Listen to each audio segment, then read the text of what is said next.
For the Fallen by Robert Lawrence. With proud thanksgiving a mother for her children, England mourns for her death across the sea. Flesh of her flesh they were, spirit of her spirit, fallen in the cause of the free. Solemn the drums thrill, death august and royal, sing sorrow up into immortal spears. There is music in the midst of desolation, and a glory that shines upon the tears. They went with songs to the battle, they were young, straight of limb, true of love, eyes steady and aglow.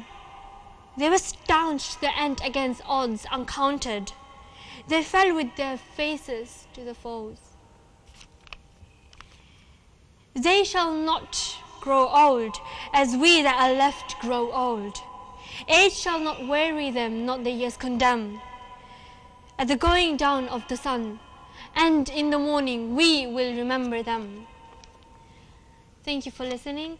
Hey, what's up viewers? So, as you can guess already, this poem is about war. So yesterday was Remembrance Day, and a Remembrance Day is a day dedicated to all the soldiers, children, mothers, fathers, and many others who died during World War I and World War II. And we should appreciate what they have done for us, because they are the reason why we are living peacefully today. So let's give a thanks to them even though they are not with us today. Thank you so much who sacrificed their lives to save England and many other countries. Anyways, today I have these two people with me. So as usual, let's get to know them. So guys, tell us a bit about yourself. Assalamu alaikum. My name is Shah Musafid Ahmed and I go to London Enterprise Academy and I'm 13 years old. And how about you? Assalamu alaikum. My name is Muhammad Abdul Wasif. I live in London and I go to London Enterprise Academy and I'm 13 years old. Well, you guys seem to be about my age, aren't you? Anyways, so today is Saturday and tomorrow is Sunday, so it's the weekend, guys. Hope you are all enjoying the weekend. I mean, come on, it's the weekend, finally free from school, isn't it? So how are you guys enjoying the weekend? Well, it's been like rubbish weather, so I haven't really been anywhere this weekend. So you're just relaxing at home. How about you? I haven't been anywhere this weekend as I'm not feeling well and been really ill. It's winter, I Yeah. get that. Even I was choking yesterday. I hate winter, I don't know why. Yeah. It rains, the weather is bad, and I choke a lot during the winter.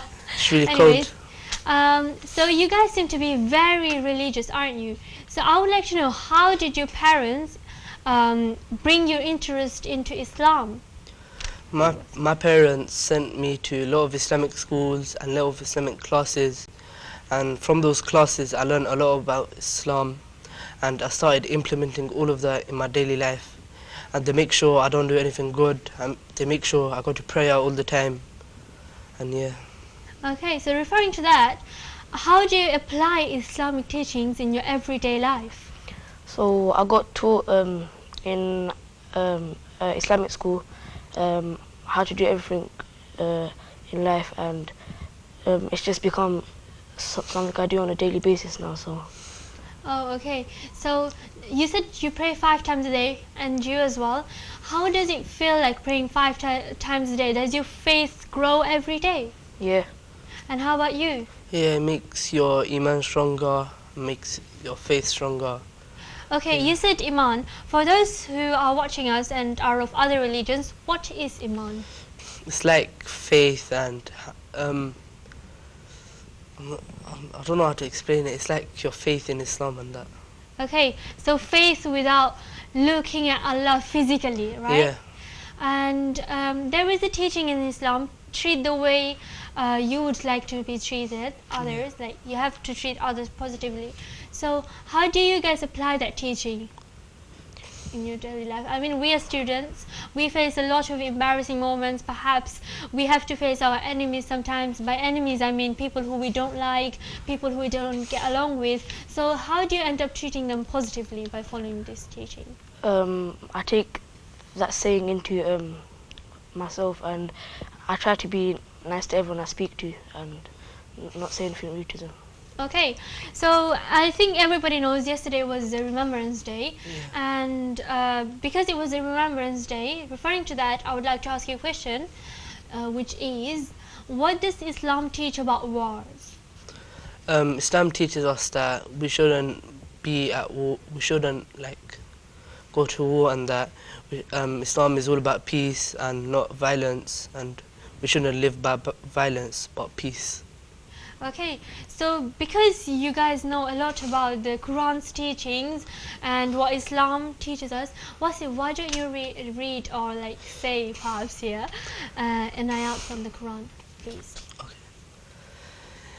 أعوذ بالله من الشيطان الرجيم بسم الله الرحمن الرحيم الحمد لله الذي خلق السماوات والأرض وجعل الظلمات والنور ثم الذين كفروا بربهم يعدلون هو الذي خلقكم من طين ثم قضى أجلا وأجل مسمى عنده ثم أنتم تمترون وهو الله في السماوات وفي الأرض يعلم سركم وجهركم ويعلم ما تكسبون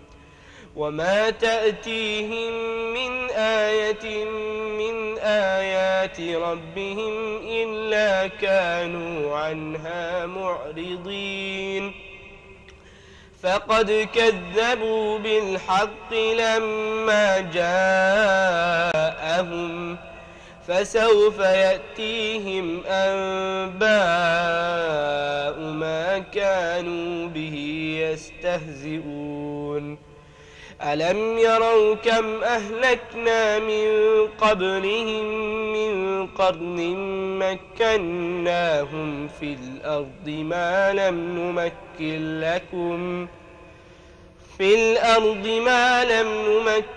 لكم وأرسلنا السماء عليهم مدرارا وجعلنا الأنهار تجري من تحتهم فأهلكناهم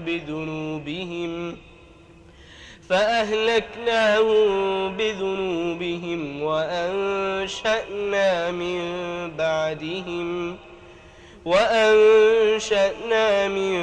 بعدهم قرنا آخرين صدق الله العظيم. Wow, hats off to you. I mean, in such an early age, you can say this so well. I mean, hats off to you, really amazing. Thank you for showing this to us.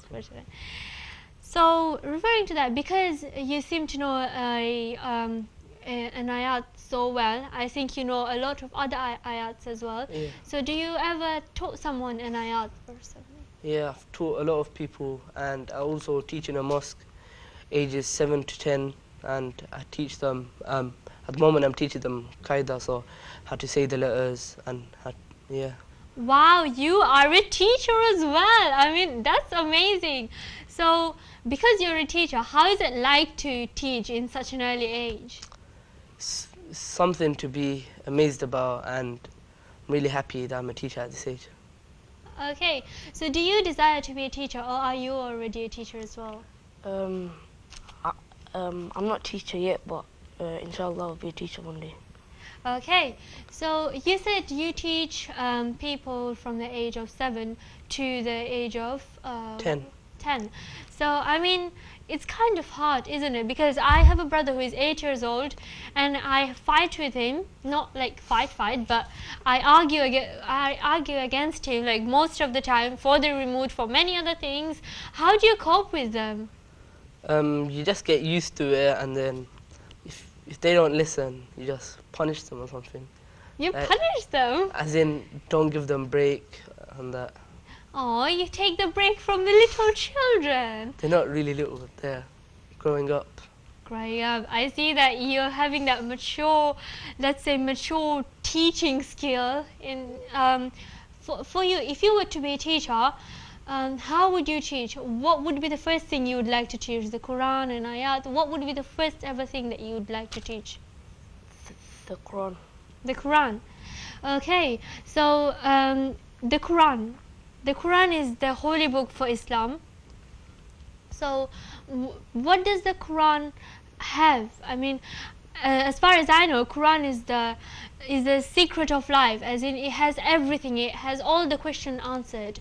So, why did Allah give all the answers in Quran?